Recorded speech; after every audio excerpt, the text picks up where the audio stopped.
For years, Edd China was the calm genius behind the bench on Wheeler Dealers, the one who made impossible repairs look effortless. Then one day he vanished. I'm afraid it's true, and I'm really sorry. After 13 years of making Wheeler Dealers, I'm now going to be leaving the show. This is the story of what happened after Ed walked away from television, disappeared into his workshop, and quietly began building something no one saw coming. They opened Edd China's garage, and what they found inside will leave you speechless. The truth, it's far stranger. Fiction. Sudden exit. In March 2017, Edd China shocked fans of Wheeler Dealers by announcing his departure from the long-running and beloved automotive series. For over a decade, the tall, affable mechanic had been the heart of the show, renowned for his calm explanations and deep-dive mechanical repairs. But after 13 seasons and hundreds of car transformations, Ed decided to step away.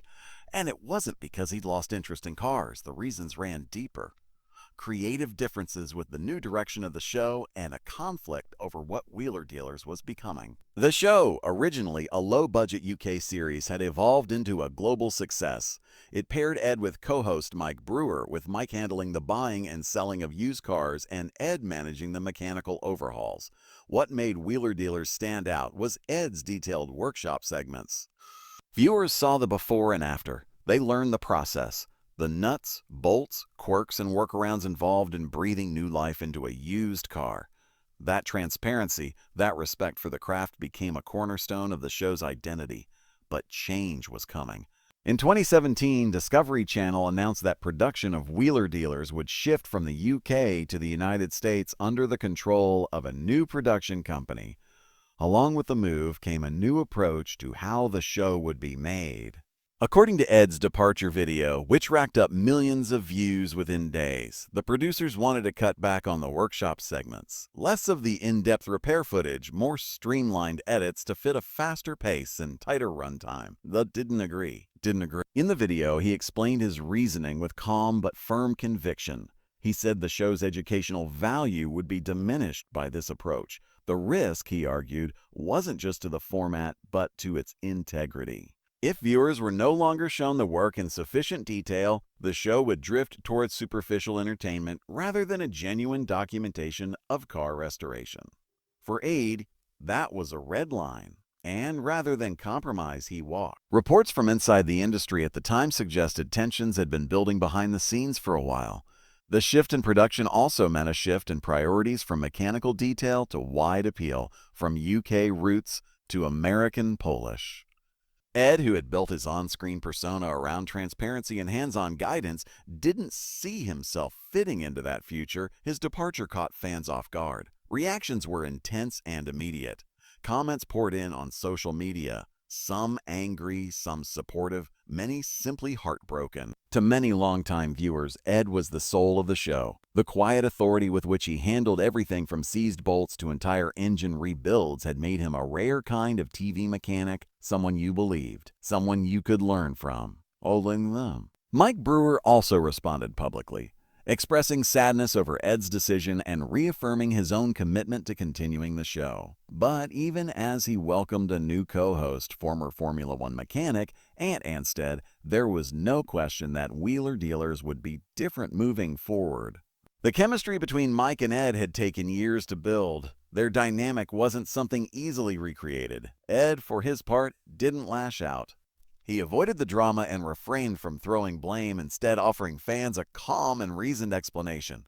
But the implications were clear. The version of Wheeler Dealers that had made him a household name was no longer a place where he could do what he believed in. There were also personal consequences. According to reports in outlets like The Sun and Metro, both Ed and Mike received backlash from fans, some of it vitriolic, some of it misdirected. Ed later acknowledged that his decision had stirred strong emotions, and while he stood by his choice, the fallout wasn't easy. In interviews that followed, he described the exit as sad but necessary. A line had been crossed, and for someone who valued quality above all else, there was no turning back. And then he disappeared. For nearly a year after leaving Wheeler Dealers, Ed kept a low profile. No new shows, no major announcements. Fans wondered, what was he working on? Had he burned out? Was he done with TV altogether? The answers would come, but not yet. First, Edd China needed time. Time to reflect, recalibrate, and as we would later discover, build something new behind the closed doors of his own garage, into the void. It was a curious and uncharacteristic absence. Edd had long been a visible figure in the automotive world, not just through the show, but via public events, interviews, and appearances at car shows across the UK and beyond. So when the updates stopped coming, speculation filled the gap. Had he quit television for good? Was he burned out? Well, was he working on something in secret? The questions piled up, but answers remained elusive. What is known about this period is minimal but revealing. Edd didn't vanish completely. He just retreated inward.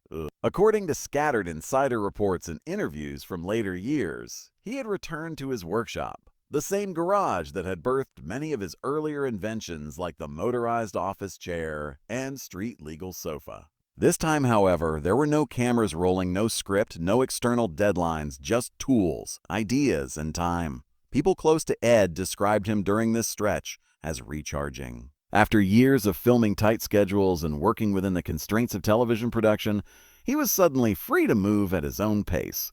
And he did. He wasn't idle. Far from it, but his focus shifted. Rather than building content, he was building again for the sake of building. This was a return to first principles, tinkering, experiment, solving problems because he wanted to, not because he had to. One of the recurring themes among those who know him is that Edd never stopped thinking. Even while out of the public eye, he was sketching, prototyping, revisiting long-abandoned projects. Some of his ideas dated back to before Wheeler Dealers, concepts that had never quite fit into the format of a show or inventions that needed time and privacy to get right.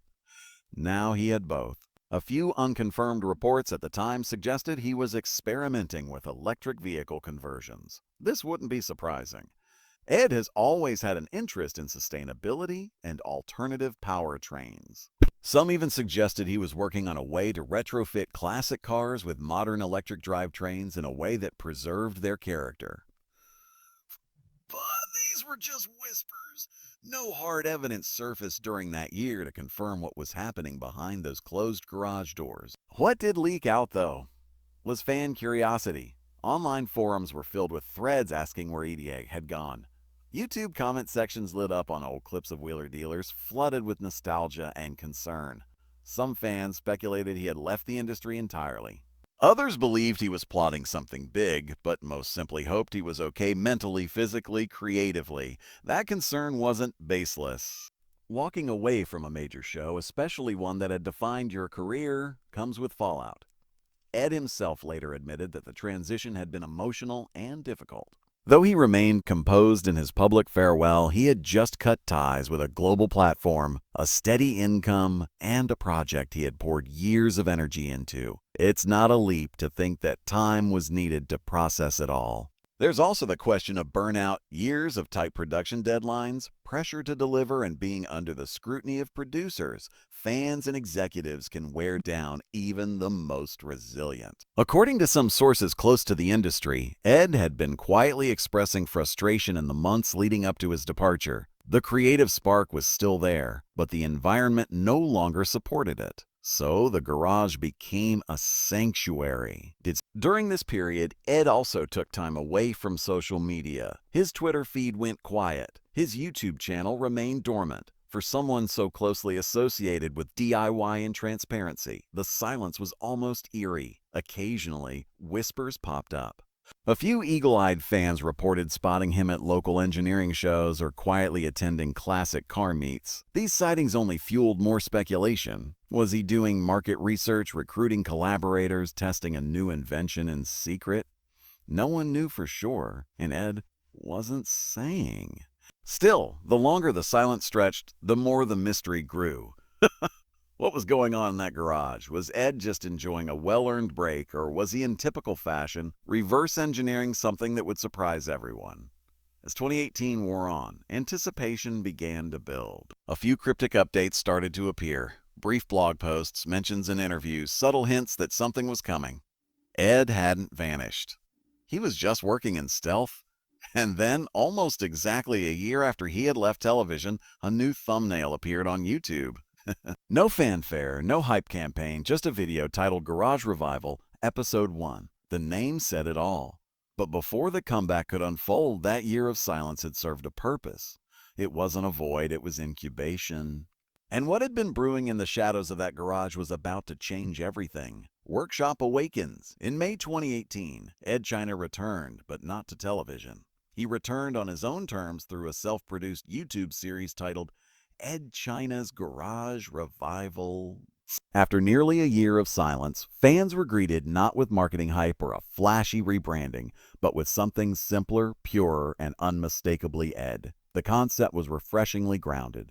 Find people who had started car restoration projects and help them finish what they couldn't complete alone. As a year. Each episode featured Edd visiting home garages across the UK, working with everyday enthusiasts whose vehicles had sat dormant for years. Whether it was due to time, technical skill, or money, these projects had stalled, and Edd was there to bring them back to life. But Garage Revival wasn't just about cars. It was about people. The show tapped into a deeper emotional thread, the frustration of unfinished dreams, the passion behind every oily frame, and the sense of relief when someone finally gets the help they need to move forward. Edd wasn't just fixing engines, he was restoring momentum. The first episode centered around a classic VW Golf GTI, abandoned halfway through its rebuild. The owner, who had done everything he could with limited tools and knowledge, welcomed Edd into the chaos of his half-finished project.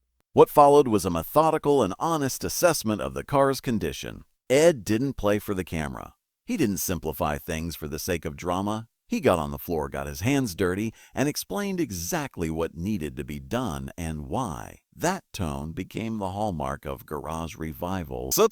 It was unmistakably authentic. No voiceovers, no canned music, just a camera, a car, and Edd doing what he's always done best, explaining complex mechanical problems in plain English. If a brake line was seized, he showed how to free it. If a gearbox was out of sync, he talked through the internal logic of how it all worked.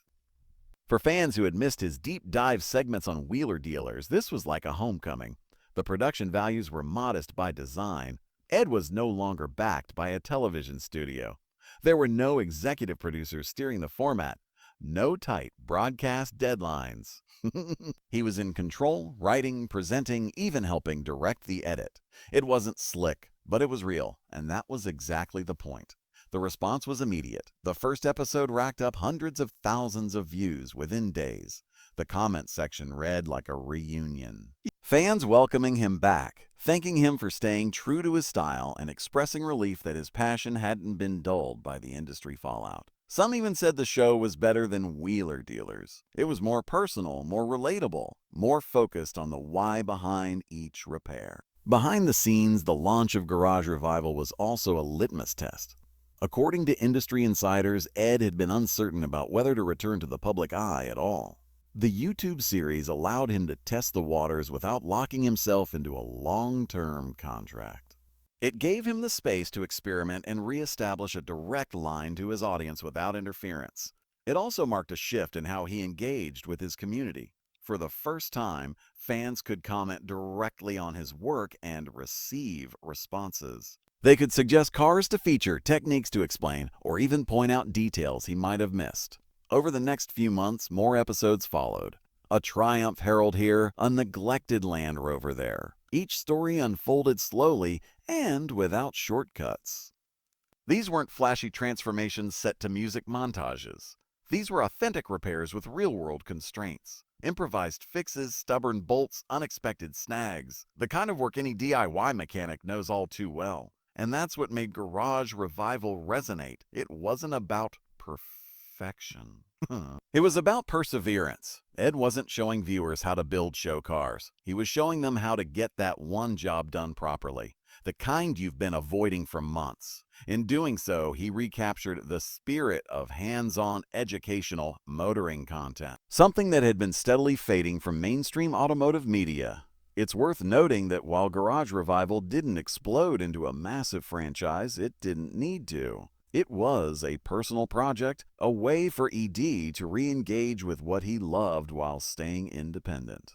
And for viewers who had followed his journey for years, it served as a clear message. He hadn't disappeared, he'd just taken a detour. By the end of 2018, Edd had proven he could chart his own course. All he needed was a camera, a project worth finishing, and a reason to roll up his sleeves.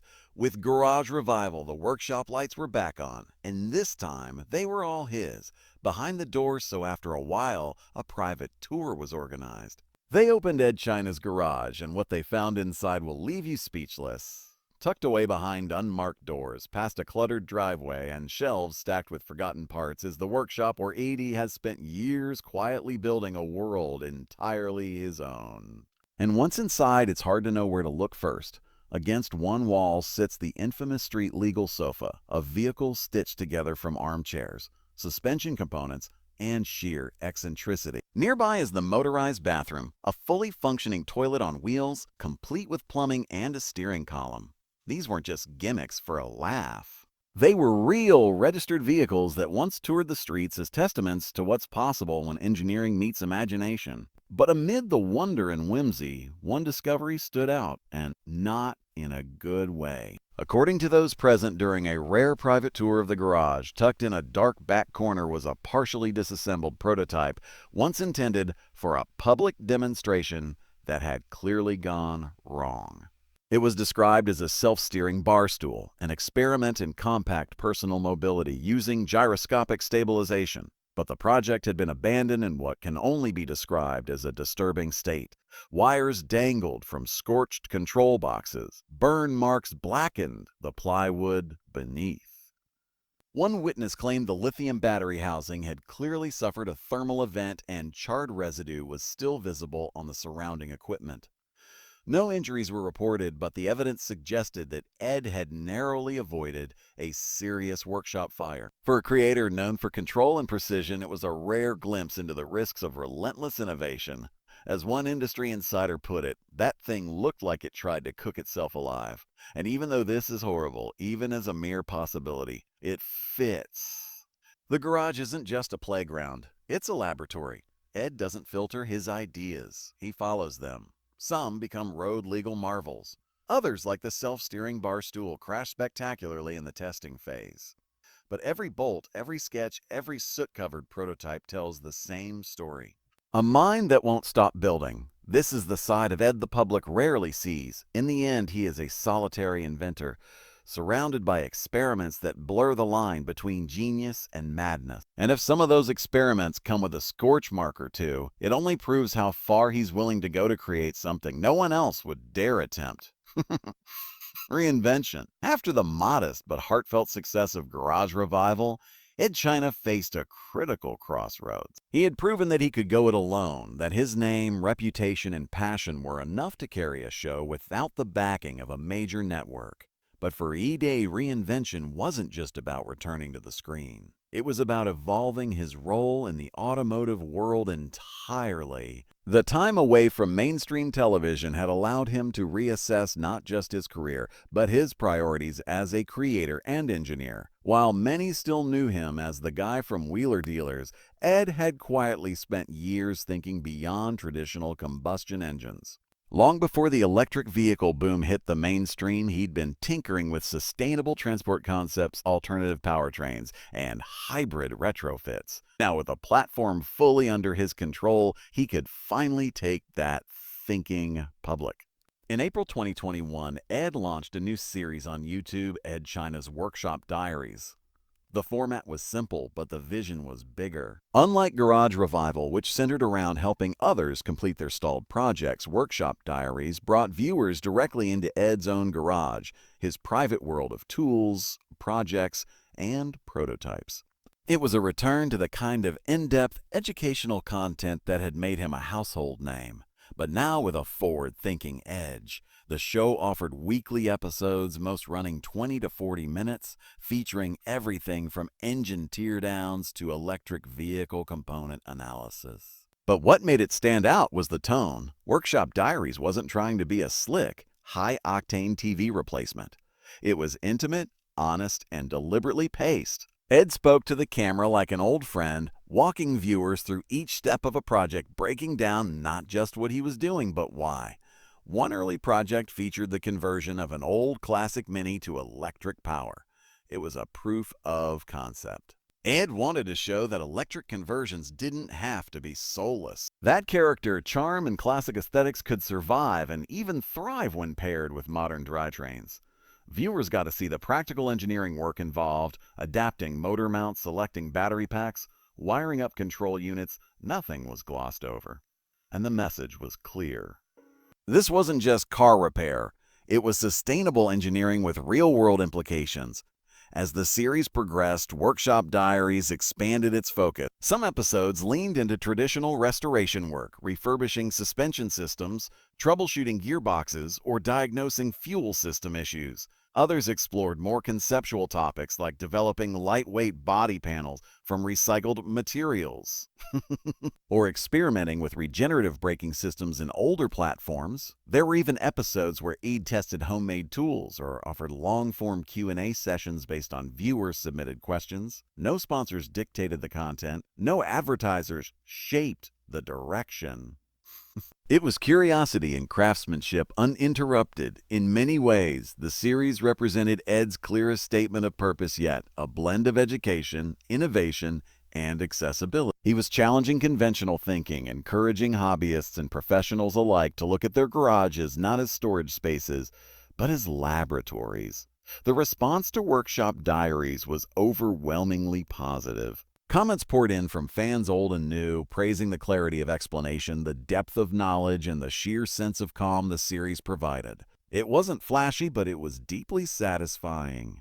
Viewers felt they were learning from someone who cared about the future. There was also an unspoken emotional through line to the series. You could feel, watching episode after episode, that Edd had taken time to heal after his departure from Wheeler Dealers. There was no bitterness, just a quiet confidence that he had found his voice again. The series was therapeutic, a slow, steady reintroduction of a man to the world on his own terms. By the time Workshop Diaries entered its second year, it had grown beyond a niche YouTube channel. It became a hub, a community of like-minded engineers, tinkerers, classic car enthusiasts, and forward thinkers. Occasionally brought on guests, sometimes former collaborators or friends from the industry. But the focus never drifted. It remained a one-man show about honest work, careful thought, and engineering that matters. And that leads naturally to the bigger picture. Ed's journey underscores something often overlooked in the fast-moving world of media and automotive entertainment: staying true to your principle. Edd could have stayed with Wheeler Dealers. He could have taken the paychecks and adapted to a faster, flashier version of himself. But he didn't. He walked away from a successful formula because it no longer aligned with his core belief that the process matters as much as the product. That the how is just as important as the what. That decision, risky as it was, earned him respect far beyond the car enthusiast community. He became a symbol of integrity in an industry where compromise is often the default. His commitment to transparency, quality, and education didn't fade when the cameras turned off. If anything, it grew stronger. Today, Edd continues to produce Workshop Diaries, still diving into new topics, still exploring new technologies, still answering questions that most shows never bother to ask. And for every teenager picking up a wrench for the first time, every garage mechanic struggling with a stubborn bolt, every engineer wondering if it's possible to bring old machines into a cleaner, greener future, he's there, calm, patient, and endlessly curious.